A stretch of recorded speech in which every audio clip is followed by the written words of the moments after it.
disponível. Se algum de vocês aí estiver deixando para assistir aula no YouTube, se algum de vocês estiver deixando para assistir essa aula no YouTube aí, pode ser que dê problema, porque a minha internet está um lixo hoje, está tudo dando errado, eu só consegui agora começar a fazer funcionar. Beleza? Então vamos começar logo e parar de perder tempo. A aula de hoje é sobre a última vez que a gente vai ouvir falar do Getúlio Vargas, beleza? A gente falou dele aí quase 2 meses inteiros, e aí eu falei para vocês na aula passada que o Getulhão, ele teve um governo lá ditatorial e tudo mais, e aí depois que ele foi arrancado do governo no final da Segunda Guerra Mundial, os militares tiraram ele de lá, houve uma eleição, a gente estudou na aula passada o governo do Dutra, que foi o cara que entrou no lugar dele. Não aguento mais falar desse homem, nem eu, Micael, também já enjoei. Hoje é a última aula, pelo menos isso. E aí, na aula de hoje, a gente vai ver como é que o povo elegeu esse cara de novo em 1950, beleza? Eu estou tentando mudar a apresentação aqui, mudar o slide. Assim que mudar, a gente começa o recapitulando. Pois bem, então vocês vão se lembrar que não fazia sentido, então, no Brasil, a gente ter aí um governo fascista, um governo autoritário e tudo mais, com as características lá que o Vargas tinha, e, ao mesmo tempo, ter lutado contra os fascistas lá na Europa, ter lutado a Segunda Guerra do lado dos americanos, né? Os brasileiros, quando começaram a perceber isso, viram, cara, não faz sentido a gente manter o Vargas aqui mais. E aí, principalmente os militares que tinham isso na cabeça, porque foram eles que lutaram na guerra, eles que foram lá na Europa, né, entrar em confronto lá na Itália e tudo mais. Os militares, quando voltaram, então se reuniram, os militares de alta patente, generais, coronéis e tal, e tiraram o Getúlio Vargas, beleza? Em 1945, então, se eles não tirassem o Vargas, talvez ele nunca saísse. O cara ia governar para sempre. Como ele tinha prometido uma eleição em 46, os militares continuaram o plano, mantiveram a eleição aí, né, agendada. Chegou o ano de 1946 e eles elegeram um cara chamado Eurico. O nome do cara era Eurico Gaspar Dutra. O Dutra, então, ele tinha 3 características fundamentais no governo que a gente estudou aí na aula passada. A primeira é que ele era muito anticomunista. O cara era contrário a toda a ideologia da Rússia comunista, beleza? A segunda característica era que o cara ele queria aproximar o Brasil dos Estados Unidos, ou seja, tomar uma posição clara durante a Guerra Fria. E a terceira característica fundamental do governo desse cara, então, do Dutra, vai ser o endividamento. Ele pegou um monte de dinheiro emprestado lá com os Estados Unidos para reconstruir a indústria brasileira e tudo mais, beleza? Então, essas são as 3 principais características do Dutra. Ele governou aí durante 5 anos, de 46 até o final de 1950.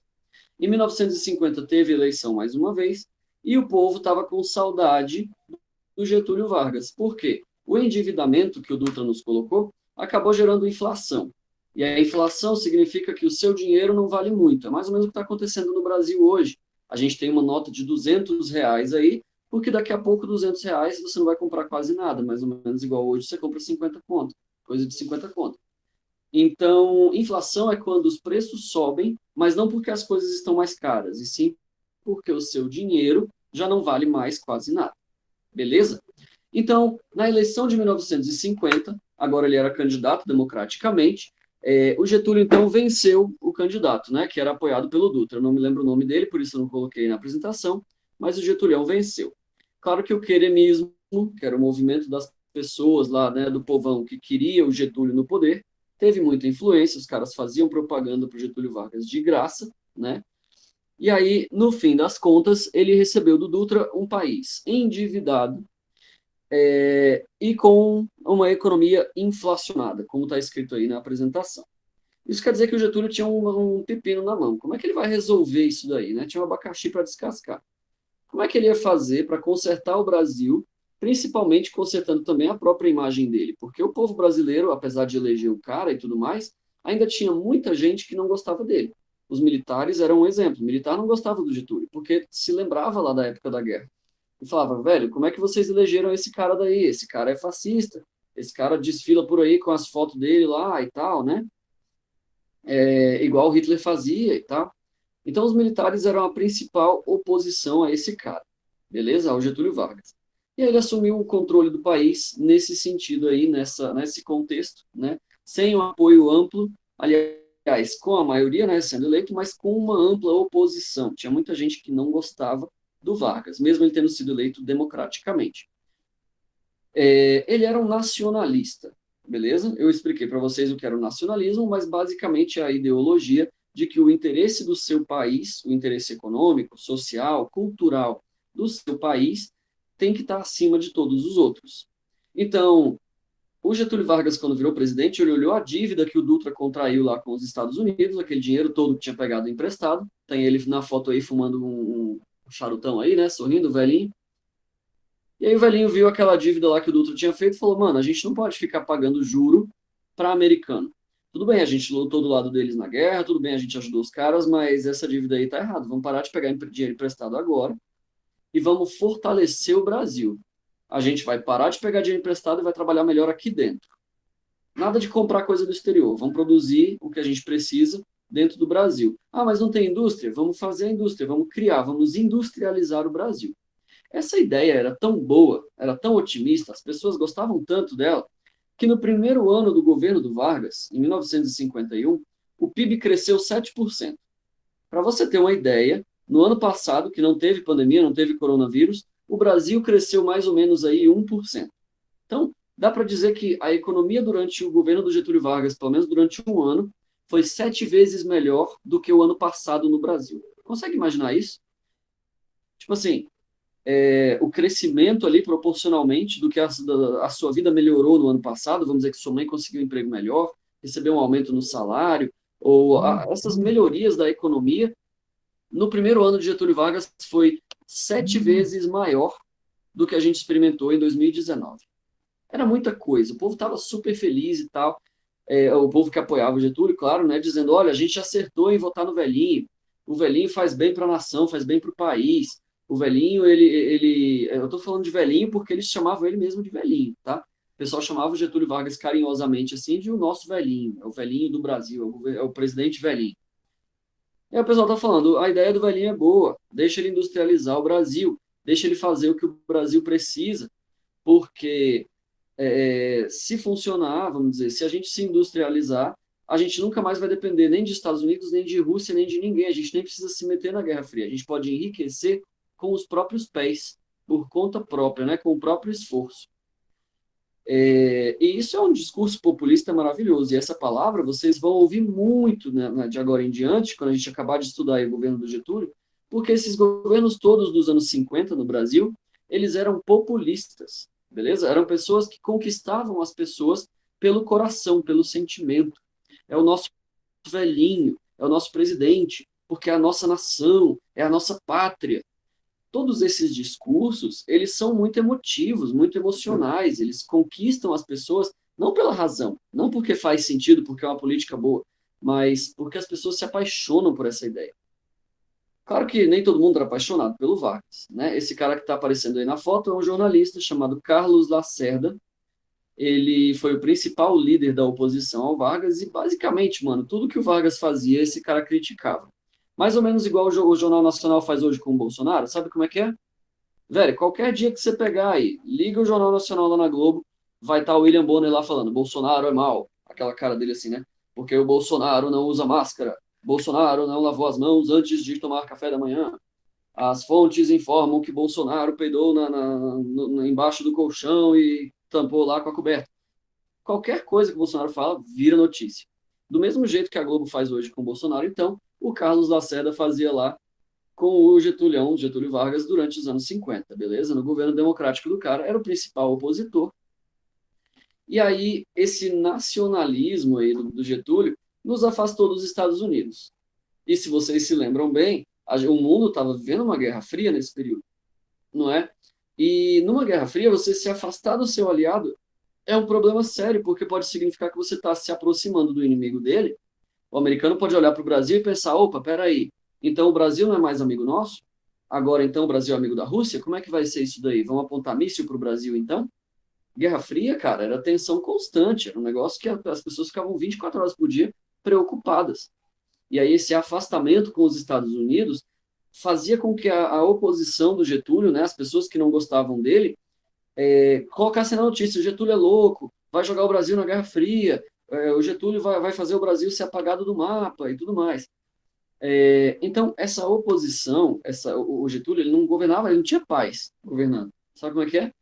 Tudo que ele fazia, o povo ia pegando no pé, a mídia, o jornal ia lá, filmava, tirava foto, não sei o quê, e aí pegava no pé do cara mesmo, beleza?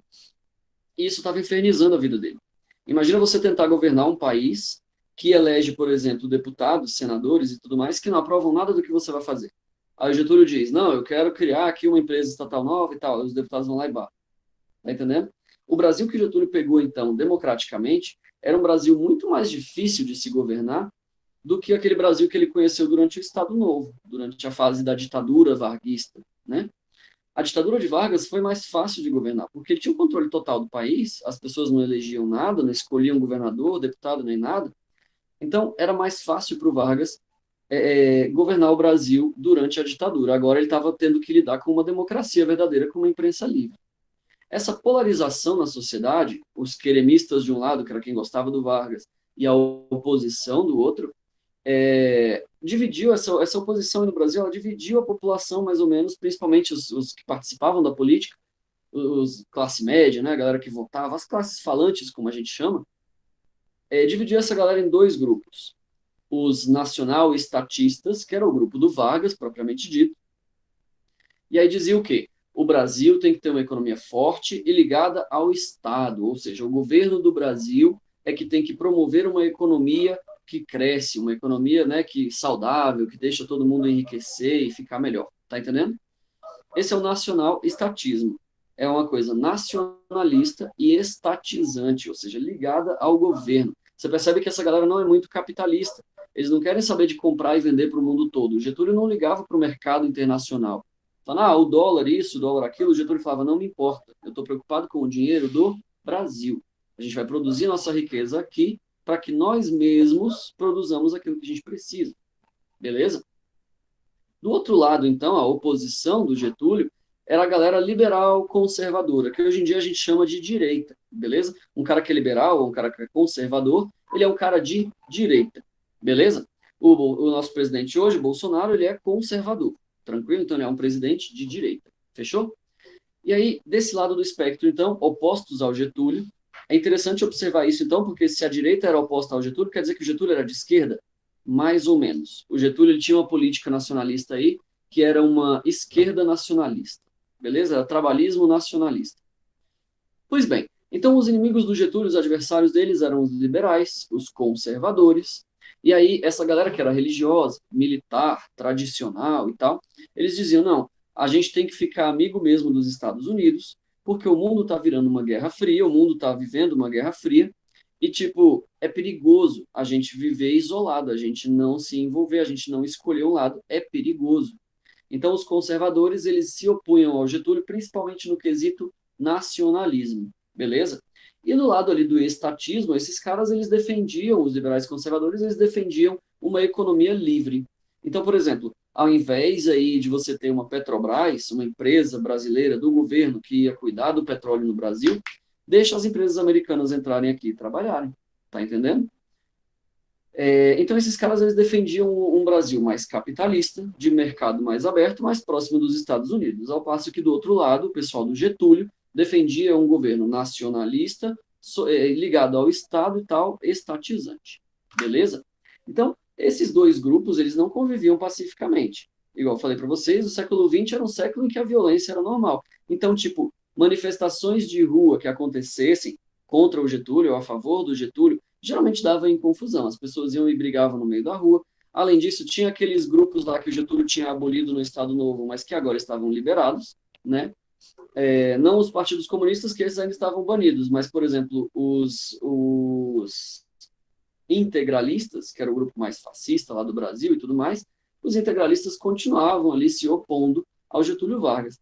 Eu não sei se você reparou, esqueci de mostrar aí, mas na foto anterior, eu não vou voltar porque a internet está muito lenta aí, vai travar tudo, mas na foto anterior ali tinha o Getúlio Vargas fazendo uma promoção ali com o pessoal, né, do povão e tal, né, falando para o povão, e do lado dele estava o Juscelino Kubitschek, que era governador de Minas e virou nosso presidente depois de algum tempo.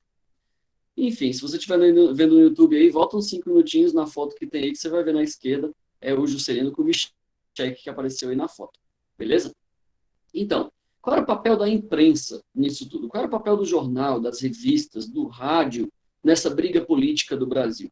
Bom, hoje em dia a imprensa é muito forte porque tem a TV e tudo mais, e agora, em 2020, né, no século XXI, a imprensa decidiu participar ativamente da política. Você vê, se você assistir o Jornal Nacional, igual eu estava falando, a opinião do jornalista vai ficar claro, fica na cara ali que o Bonner não gosta do Bolsonaro, por exemplo. Tá entendendo? A imprensa, então, o jornal, a TV, eles se envolvem muito na política. O Alan está perguntando, vai postar essa aula e os PDFs na plataforma? Alan, se o vídeo for gravado direitinho, apesar da minha internet ruim, eu vou postar no YouTube igual eu sempre faço, beleza?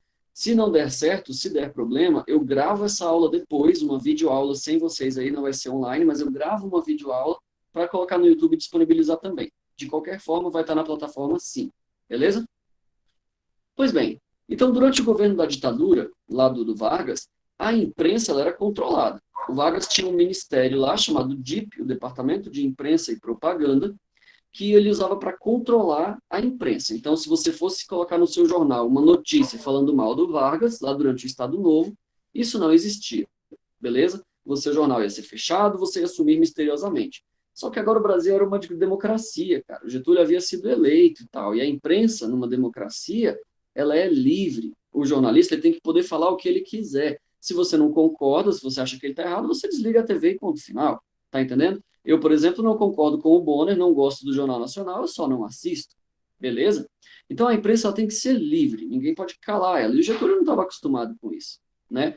O governo dele controlava a imprensa a todo custo, e aí ele não sabia lidar com essa imprensa. Beleza? Ele não dava conta de controlar, ele não sabia como conquistar essa galera. E os maiores opositores deles, igual eu falei lá mais cedo, que era o caso do Carlos Lacerda, eles eram pessoas da mídia. Então, por mais que o povão votasse no Getúlio Vargas, por mais que o populacho, né, a galera mesmo, gostasse e votasse nele, as classes falantes, os jornalistas, os intelectuais, eles não gostavam do presidente. E ele era ali massacrado o tempo inteiro nos jornais, apesar de estar até fazendo um bom trabalho. Por exemplo, um exemplo de bom trabalho que o Getúlio fez foi a nacionalização do petróleo. Como assim nacionalização do petróleo? Bom, eu falei para vocês que o governo Dutra ele meio que vendeu a nossa economia para os americanos, né? Ele nos aproximava dos Estados Unidos, liberava a nossa economia, as nossas empresas e tal e tudo, pegava um monte de empréstimo com o americano e etc. E aí, quando o Vargas começou a ir contra tudo isso, ele falou: olha só, descobrimos um ouro negro aqui no fundo do mar. O petróleo é usado para fazer gasolina e a gasolina move a indústria, os automóveis, move o país inteiro, beleza? Então a gente precisa de gasolina, precisa de petróleo, e esse petróleo está aqui na nossa praia, no Rio de Janeiro, na Bahia. Então a gente vai criar uma empresa do governo brasileiro que vai tirar o petróleo, vai refinar o petróleo e transformar aí esse petróleo em gasolina para a gente mesmo usar. A gente não vai vender para os americanos, vai ser nosso. Isso é nacionalizar, é tornar da nação, beleza? E aí, essa ideologia nacional estatizante do Vargas tinha o maior exemplo na Petrobras. Mas essa não era a única. Ele criou outras empresas, que a gente vai ver mais para frente aí, que representavam essa ideia de que o governo tem que trabalhar para ajudar o povo brasileiro, sem que a gente precise de outros países. Beleza? Então, o lema lá da criação da Petrobras era: o petróleo é nosso. Lembra do que eu falei aí, do populismo? Aquela frase que domina o coração da gente? Quando a gente ouve assim, o nosso petróleo é nosso, a gente tirou lá do Rio de Janeiro, então ele nos pertence. Isso não dá um sentimento de orgulho na gente? Fala, realmente é nosso. Saiu da nossa terra, a gente é que vai usar nos nossos combustíveis, nos nossos carros. A gente não precisa de ninguém. Não dá um orgulho, uma coisa assim? O Vargas usava isso muito bem. Como todo bom populista, ele usava esses discursos. Parece que a minha apresentação caiu aí. Ele usava esses discursos para conquistar a galera. Então, o petróleo é nosso, era uma forma que ele usava aí de conquistar as pessoas, beleza? Eu vou tentar resolver o problema de conexão aqui. Enquanto isso, eu vou continuar passando o conteúdo. Vai ficar meio chato, porque vai ser só eu falando, mas é culpa da minha internet, tá bom? Vocês me desculpem. Enfim, então, essa empresa que vocês conhecem até hoje aí, os postos BR, né, os postos Petrobras, eles foram ideia do Getúlio e era uma ideia nacionalista estatizante, beleza? Outros exemplos desse movimento estatizante que a gente tem aí é a Eletrobras, que ainda existe, se eu não me engano, ela está em processo de acabar de ser privatizada aí, mas a Eletrobras era basicamente a produção de energia elétrica para o Brasil. A gente produzia lá uma usina hidrelétrica, fazia uma barragem no rio e tal, e a empresa que ia construir toda essa estrutura era uma empresa que pertencia ao governo, beleza? E aí, um outro exemplo que existe até hoje de coisas que o Vargas criou é o BNDES, é o Banco Nacional de Desenvolvimento da Economia e Social, né, Econômico e Social. O BNDES ele tinha o objetivo de estimular o Brasil a se industrializar, a se construir, a se melhorar, né, a se transformar num país de primeiro mundo, vamos dizer assim. O BNDES, então, era um banco do Brasil, a gente guardava o dinheiro aí do Brasil, e que tinha o objetivo lá, né, de usar esse dinheiro que rendesse, que lucrasse, que faturasse, para desenvolver o Brasil. Não é à toa que as pessoas amavam muito o Getúlio, porque todas essas decisões, elas nos mostram, elas nos fazem pensar num Brasil forte, independente, beleza? Que não precisa se endividar para funcionar. Enfim. Só que, um dia, lá em 1954, depois de 4 anos de governo, lá aos trancos e barrancos, né, o Getúlio brigando lá com o jornal, com a TV, com a rádio, a TV ainda não existia, né? Mas com rádio e tudo. Acontece que aquele líder da oposição lá, chamado Carlos Lacerda, que era aí o jornalista, né, o adversário lá do Getúlio, ele sofreu um atentado terrorista. Alguém tentou matar um cara e descobriram que esse alguém, o cara que tentou matar o Carlos Lacerda, era um chefe de segurança do governo do Getúlio Vargas. E aí, mesmo não tendo sido, não tinha provas de que o Vargas mandou matar o cara, começou a sair no jornal. O Vargas mandou matar o inimigo dele, o Vargas não gosta de ninguém, o Vargas ele é um ditador, só que ele foi colocado aí democraticamente, mas daqui a pouco ele vai querer dar um golpe. E todo mundo começou a falar pro cara, olha, ele tá matando quem é contra ele e tudo mais. O Carlos Lacerda, ele sobreviveu. Ele sofreu um atentado e tal, levou um tiro no pé, mas acabou não morrendo e tal.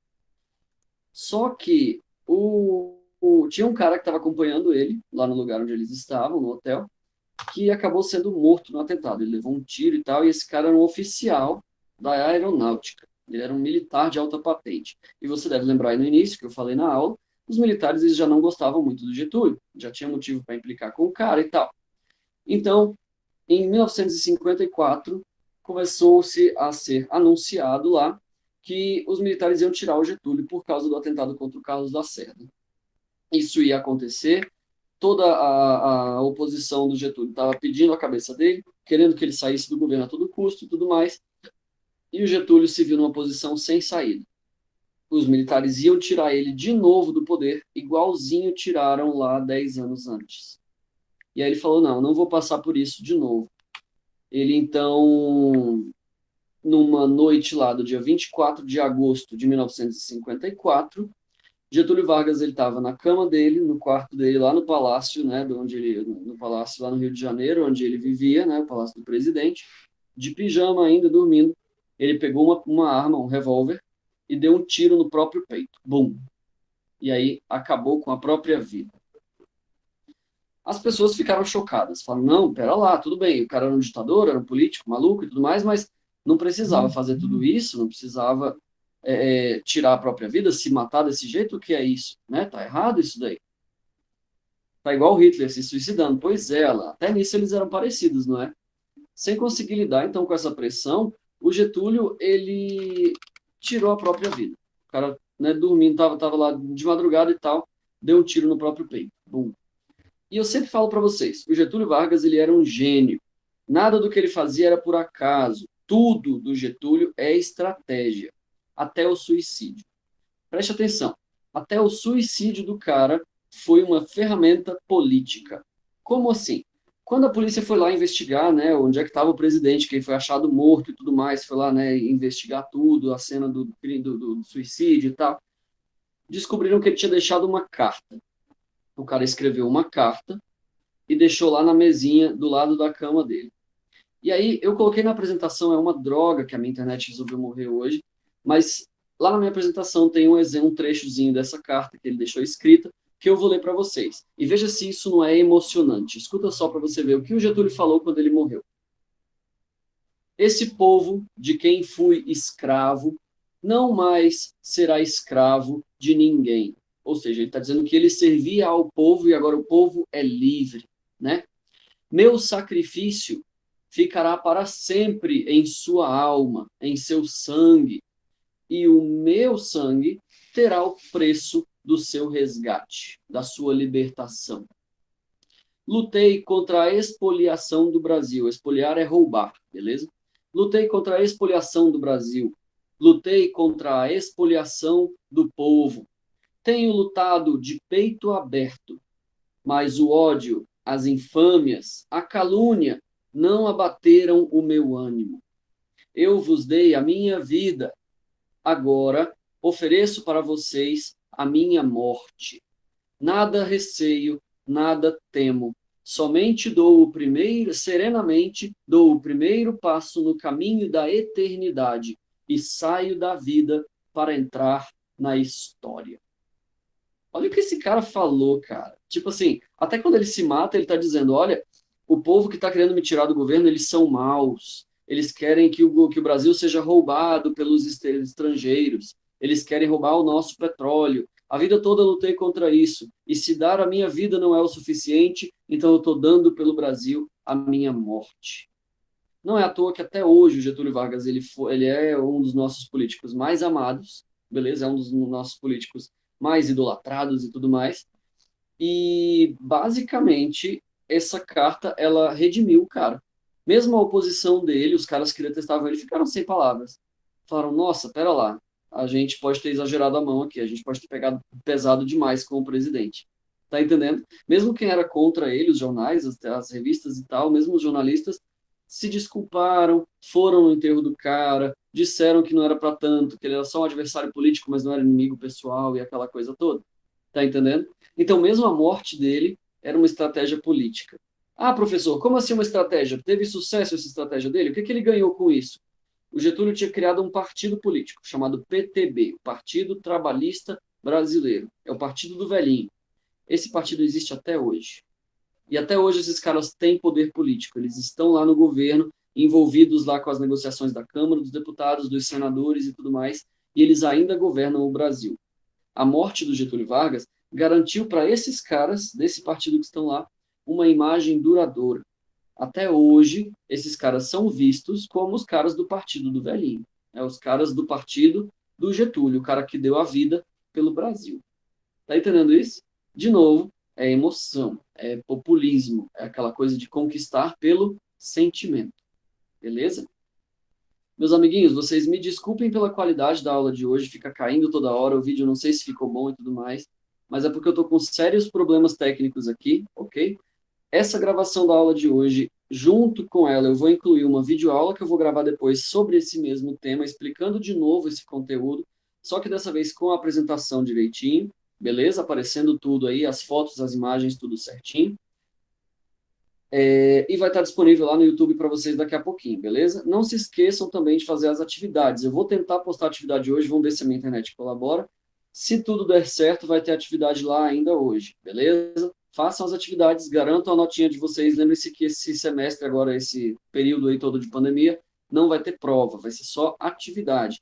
Então, dependendo da sua nota nas atividades, essa é a nota que você vai ganhar lá no bimestre, beleza? No mais, os senhores estão dispensados, podem sair da sala se vocês quiserem. Enquanto isso, eu vou tentar postar as coisas aqui lá no Google Classroom, assim que a minha internet voltar ao normal. Na próxima semana vai ter dever? O Vitor está perguntando. Sim, Vitor, eu tento postar uma atividade por semana, beleza? O Alan está dizendo que a aula foi top. Ah, que bom, Alan, obrigado, cara. Apesar dos problemas aí, né? De vez em quando acontece. Viver em Samambaia é assim mesmo. A gente que é pobre que se vive, não é? Até mais, Micaele. Um abraço para você. Tchau, tchau. Tchau, tchau para quem fica, quer dizer, para quem vai. Essa semana vai ter atividade? Vou tentar colocar, Alan, vou tentar colocar hoje. Se não der certo, eu coloco lá no início da semana que vem ou no fim de semana, mas vai ter sim, tá bom? Vitor Hugo, uma história bem estranha e interessante. Pois é, Vitor Hugo, a história do Getúlio é uma história emocionante e a gente fica sempre sem saber se ele era do bem, na verdade, ou do mal, ou o que que era, né? Porque o cara fez muita coisa boa, velho. Ele fez lei trabalhista, Petrobras, Eletrobras, um monte de coisa que a gente usa até hoje, tá entendendo? É difícil, Getúlio é difícil. Ele é um gênio. No mais, senhores, boa aula daqui a pouco, para as próximas aulas de vocês aí. Divirtam-se, bom descanso, estudem, aproveitem. Até mais, Vitor. Tchau, tchau. Falou.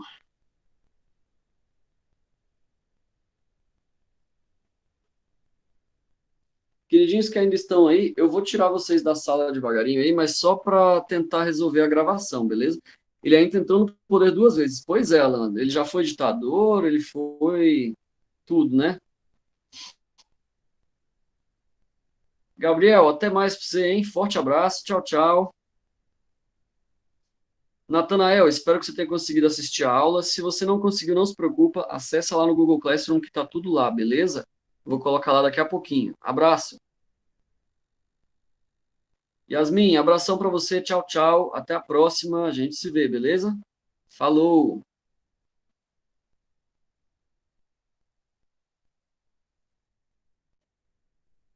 Não consigo interromper.